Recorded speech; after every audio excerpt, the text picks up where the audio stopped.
I'm Julie Zenner along with Dennis Anderson, and here's what's coming up on Almanac North. Well, the Duluth City Council voted this week to give itself a little more leeway in setting the 2018 property tax levy. We will have an update.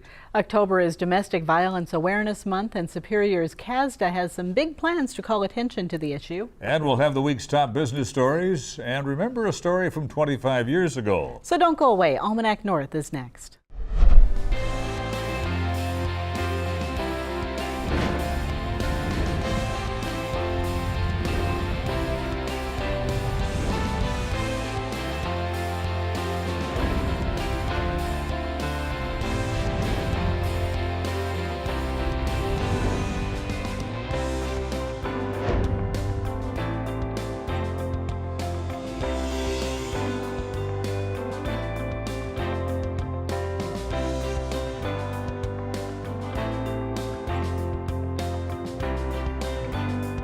Hello and welcome to Almanac North. Thanks for watching. And Denny, we're flipping the calendar to October already. Can you believe it? I don't know where September went, but as I've heard from a lot of friends, it sure went quickly. It did, and Halloween's coming up, so get that my Dennis mask on Anderson already. mask ready to go.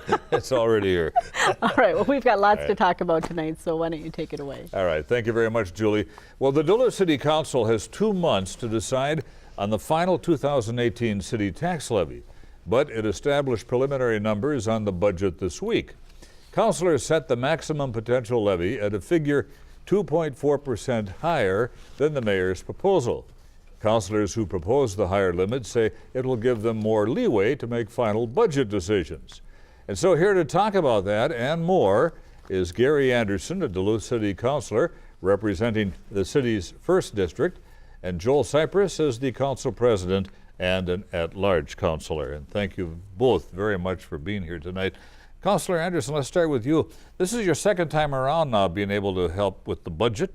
What do you think of the mayor's proposal, her budget? I think the mayor and her staff really put in a lot of hard work. They started off looking at 2018 and realizing that we had some really, really serious issues with a $3.1 million deficit. And looking at that $3.1 million deficit, has the council proposed enough, do you think, or too much to help settle that issue?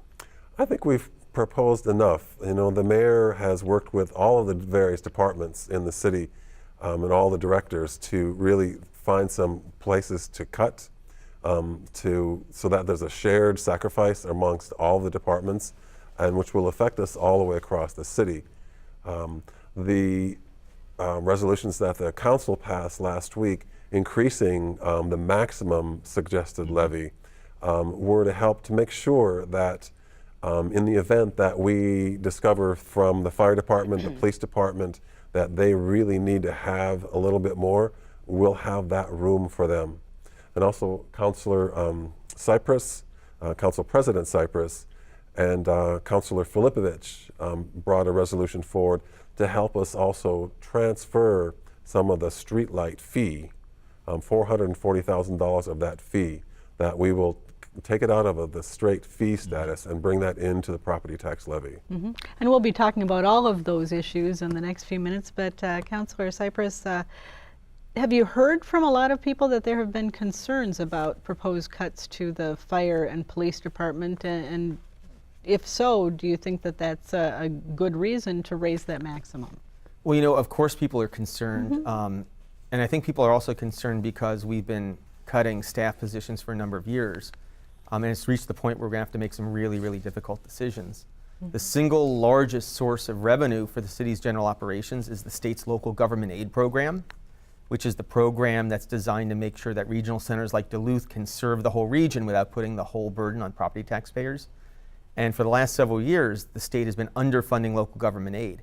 If local government aid had kept pace with inflation, we wouldn't have a budget deficit this year.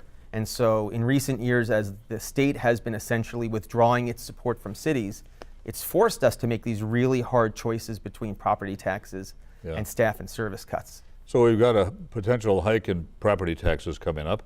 There's also, of course, water rate hikes we're looking at now for every year for the next, 6 years.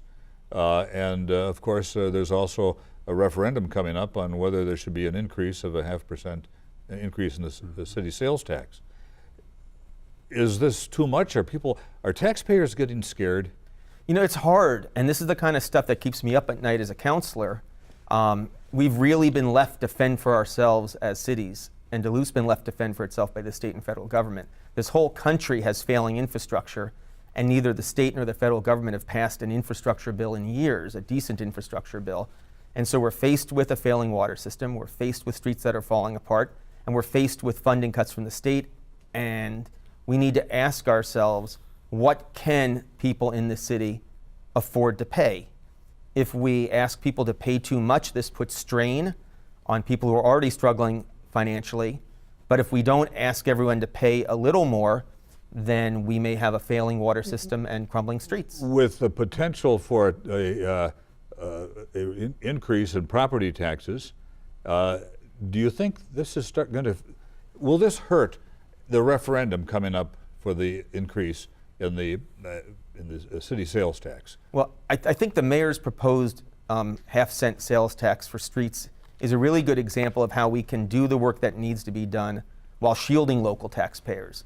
To fix the streets, we've got the property levy and we've got this proposed sales tax. If we do it on the sales tax, it means that everyone who comes to Duluth, who works here, who visits but doesn't live here, is going to help share the burden of fixing the streets they drive on. So the sales tax referendum is actually a way to help us keep the lid on property taxes by making sure that everyone who drives on our streets helps cover the cost. Councilor Anderson, what happens if that levy referendum does not pass? Does the city have some options to come up with another way to fully fund or to at least have a stable funding source for road maintenance? I don't think that we could fully fund it without this, honestly. In the budget that Mayor Larson has proposed for 2018, she is including $1 million increase in street maintenance money, but $1 million is really just going to be a drop in the bucket compared to the needs that we have. We have over 450 miles of streets and over 400 miles of sidewalks. And many of those miles are in need of serious repair. So I'm really hopeful. And as I've been talking to constituents, it's campaign season, so we're out working and supporting candidates. And when I've been out there, I've been hearing that people really are supportive. They're not happy about it. Of course, who would be? But people, I think, are happy that there is a real plan. And I think people are also ready to take responsibility. As 100 years ago, people built the infrastructure that we are using today. And if we kick that can down the road further, it's just going to be a burden for our children and our grandchildren. So over the long haul, what's it going to take to fix that infrastructure, i.e. roads and sewers? Well, here we have the potential of this referendum bringing in $7 million a year specific for the street fund. And I don't remember what the amount is. Councilor Sipress, you might know for that the proposed increase for the increase for the water fees will bring in that. So we have two sources. The water fee will help fix the utilities under the surface, and the street fee on top. But it sounds like that'll never be enough money. Well, actually, with the water rate increase, the multi-year plan that's been put in place, that'll give us about $5 million a year for our water system. The sales tax, half-cent sales tax, will give us about $7 million for our streets.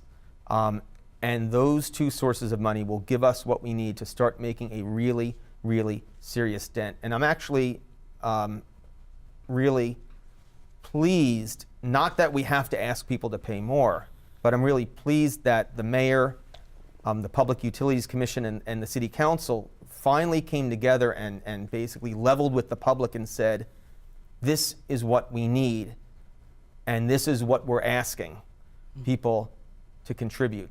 In the terms of the water rate increase, it's important to understand that what it really comes down to, when it's fully phased in, the typical senior living alone will pay about $2.25 extra per month. And the average water user will pay about $6.50 extra a month when it's fully phased in. I don't want to minimize those amounts, because for many people in our community, every penny counts. But we can be honest and transparent with the public and say that if you can afford, you know, between $2 and about $7 or $8 a month on your water rates, and if you can afford a half cent on your sales tax, that will give the city what it needs to get to work in a serious way on our streets and our water system. Now, the legislature would have the ultimate say, right, on whether the city can impose the half-cent tax. Is that correct? Is it a courtesy to take this to the taxpayers? Really, if the taxpayers say no, can the city go around the taxpayers' wishes and approach the legislature, or is that not an option? Well, number one, I wouldn't do that as a counselor, because if the citizens say that they don't want this sales tax to fix our streets, the voters and the residents and citizens have spoken. The legislature likes to see and likes to know whether the public is on board before they approve a local sales tax. So what are you hearing from the public? Do you think the sales tax is going to pass? I'm very confident that it will.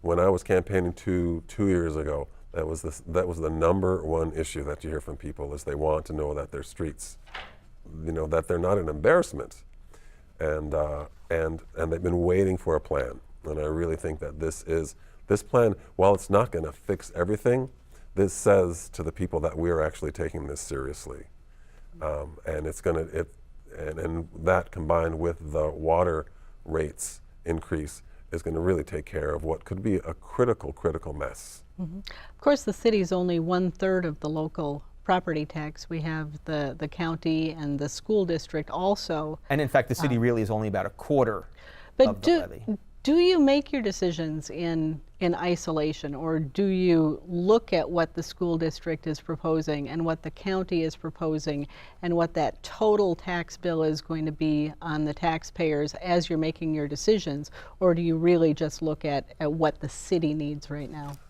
I think for me, I'm really looking at, my constituents are looking at me from the level of the city. And of course, we all are aware that the city's, as a city councilor, I'm aware that the city's portion of those property taxes is the smallest portion. So, but also when we do our work, we in the back of our mind is, yes, the county's going to be looking at something, and this school board. Fortunately, I believe the county has set a very reasonable increase for this year, and it's going to be minimal from the county's point of view. And I don't know what the school board is planning yet. So what's the next step? You have until December to actually formalize the budget and set the actual rate?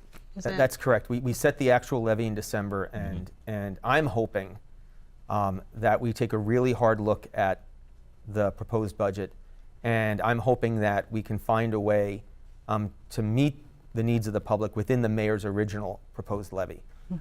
I do support the additional levy money to replace the streetlight fee because that benefits most residents. But I'm hopeful and I'm hoping that we will find a way to not have to tap into that extra levy money, because I do think we have an obligation to the public. And we have to leave it there. Councilors Sipress and Anderson, thank you both very much for being here. Appreciate it. Thank you. Thank you. Thank you.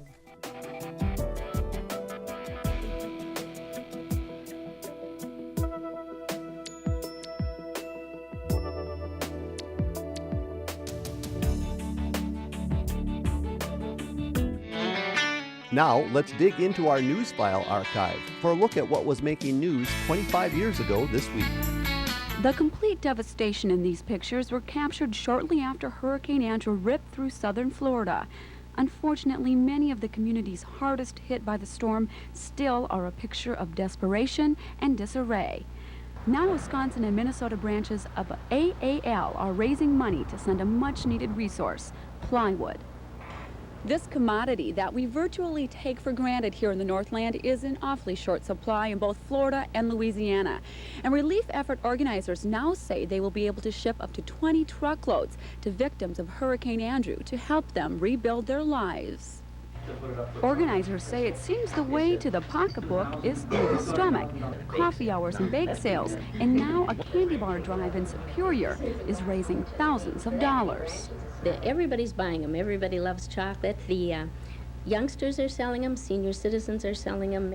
The project coordinator says many of us may have forgotten the fate of our friends in Florida, but they are still in need of our help. I was pleased. Very much so. When I think back to when you folks first ran the coverage on the hurricane and you look at that disaster, it's incredible the amount of damage that has been done down there. And here we sit in our nice, cozy, warm little homes, and we forget after a few weeks that, gee, they're still hurting down there. They still have big needs. In Duluth, Joanne Matter, KDLH News.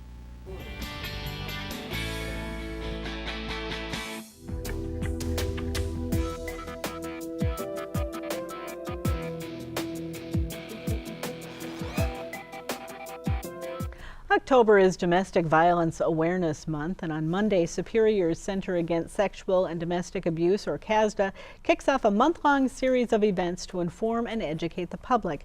Last year alone, CASDA served 146 people who were impacted by domestic violence. Here to tell us more is Jill Hinners, CASDA's Community Engagement Coordinator, and Martina Tendrup is the Domestic Abuse Program Coordinator for CASDA. And thanks to both of you for being here. Thanks so much for having us. Jill, next Monday, October 2nd, the kickoff for CASDA. Can you talk about some of the things that you have planned and why it's really important to raise awareness of this issue this month? Definitely. Well, CASDA's mission not only involves providing supportive services to individuals who are hurt by domestic violence, sexual assault, and child abuse, but also advocating for a community effort to end violence. So we really focus on our awareness events, not just during specific months, but throughout the year, to make sure that everyone understands that this is not just CASDA's problem to address. Yeah. It's not just, it doesn't just belong to the households and families that are impacted by it, but it's really the whole community that needs to get behind these issues, understand them, work to support victims, hold perpetrators accountable, and do whatever we can to stop the violence and prevent it from starting. Martina, in this day and age, we hear so much about drug abuse. It's really rampant all over the place. Is drug abuse having an effect on sexual abuse and on domestic abuse? Have you seen that in CASDA? You know, drugs are often associated with sexual assault and domestic violence, but drugs don't cause violence. Violence happens from violent people. Violent people will be violent regardless of whether or not they're using drugs. Mm-hmm. So I think it definitely has an impact, but I don't believe that it increases anything. Somebody who is going to hurt someone else is going to hurt them or find a way to hurt them, regardless of what influence they're under. Mm-hmm. Jill, have you seen any trends in domestic violence over the time that you've been working in this field, in this area? Oh, let's see, I've been with CASDA for 5 years now, and I know that the number of police calls in Douglas County have gone, I believe they have steadily gone up each year, and it's so hard. It's such a behind closed doors issue that it's hard sometimes to know whether those increases are because more people, that more domestic violence is happening, or that more individuals and more victims are starting to feel comfortable coming forward and speaking out and seeking help when they need it. So trying to think of other trends. I mean, we do, I mean, you brought up substance abuse and addiction, and we definitely do see that in our work as well. But as Martina said, we do see that, although we're seeing it maybe more and more, we do feel like that is something that might impact and escalate and intensify domestic violence, but doesn't cause it. Has the definition of domestic violence changed over the years? Is it still primarily associated with physical violence, or is that definition much broader? People can be abused within their homes without getting physical injury. Absolutely. Domestic violence incorporates not only physical violence, but it incorporates psychological violence and emotional, financial abuse. Anything that makes another person feel like they are being controlled by someone else, domestic violence is an issue of power and control. It's one person exerting their power and control over another person. However, they manage to do that. Sometimes that's through controlling their finances. Sometimes that's through emotional abuse, name calling, continually putting someone down. Sometimes it's through psychological abuse. There's something called gaslighting, where abusers will occasionally do things just literally to make their target feel crazy. You know, hiding things on them and then saying, well, that's where you put it, that's where it was, and slowly doing things like that to make someone feel like they're going insane. Jill, if somebody calls your organization for help, how are the wheels put into motion? What happens? Well, actually, we have a new position at CASDA within the last year that we're quite excited about, called the triage advocate. And she is one of our full-time advocates who is on the front lines during business hours anyway of that first person to answer the call or answer the door if someone walks in for help and they don't have an appointment, and to do just what it sounds like, to triage, to be that first point of contact.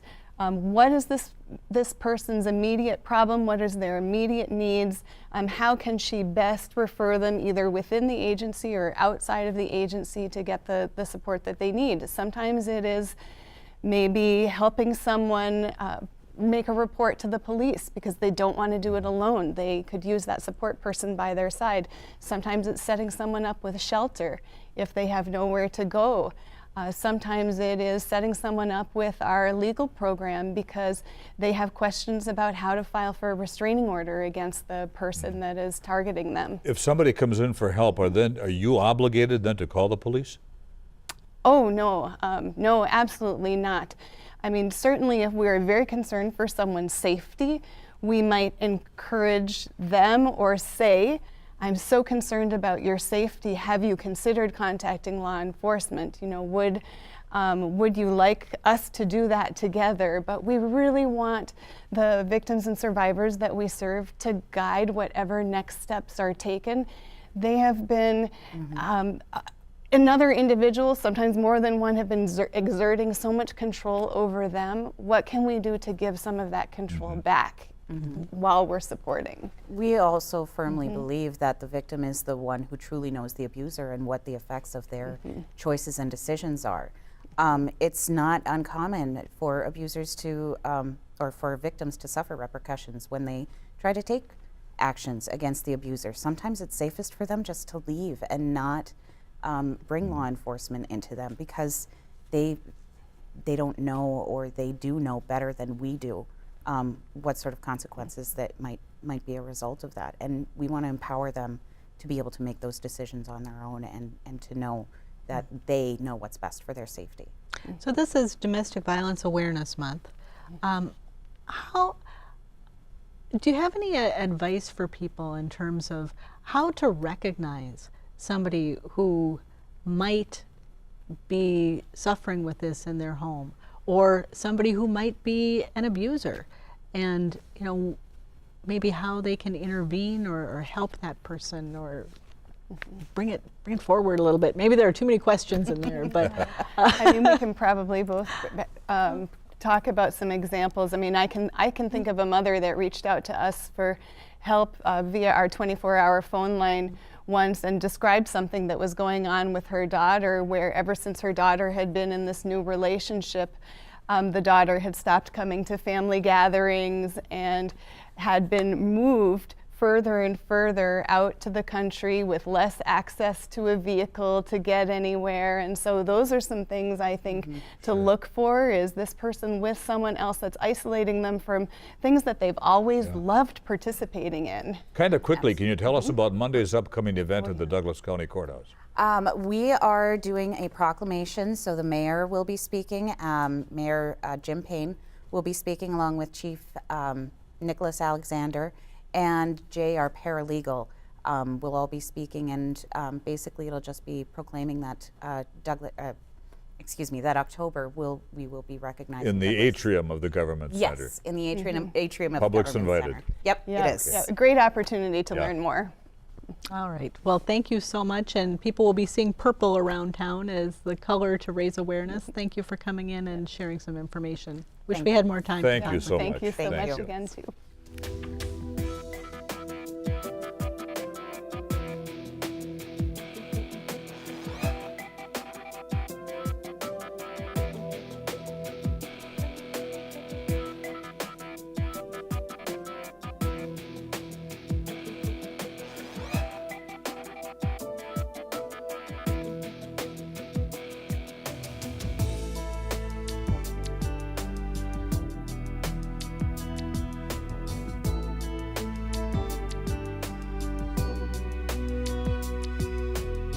Time now for some of the week's economic news from Business North. Ascena Retail Group, parent company of Duluth-based Maurice's, ended fiscal 2017 with lower sales and higher losses.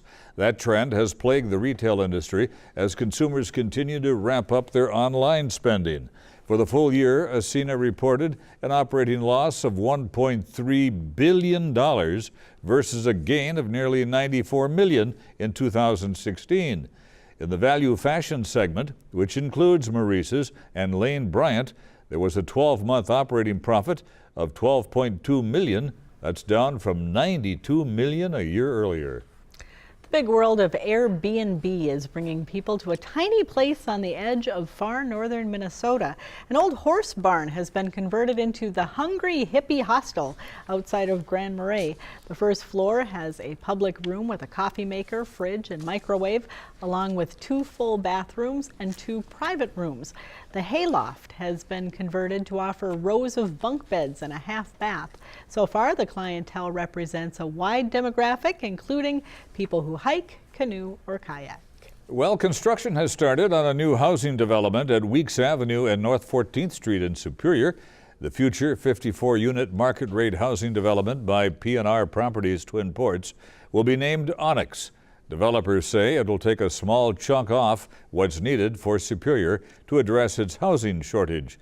Individual units will be sized from 600 to 925 square feet. The development is set for completion by July 1st of next year. For more on these and other stories, visit businessnorth.com. If you have something to say about our show, give us a call. Dial 218-788-2849 to leave a message. You can also send an email to Almanac North at wdse.org and visit the WDSE website for the latest program and schedule information and to keep up with events and happenings here at the station. Denny, it looks like an excellent weekend to get out and check out the beautiful fall colors in the region. Depending on where you live, leaves have been falling fast around the region, so all depends on where you live. And you'll probably see signs out there, lots of studio art tours going on in the region too. That's for sure. All right. For Denny and the crew here at WDSE, I'm Julie Zenner. Have a great weekend, everyone. We'll see you next time.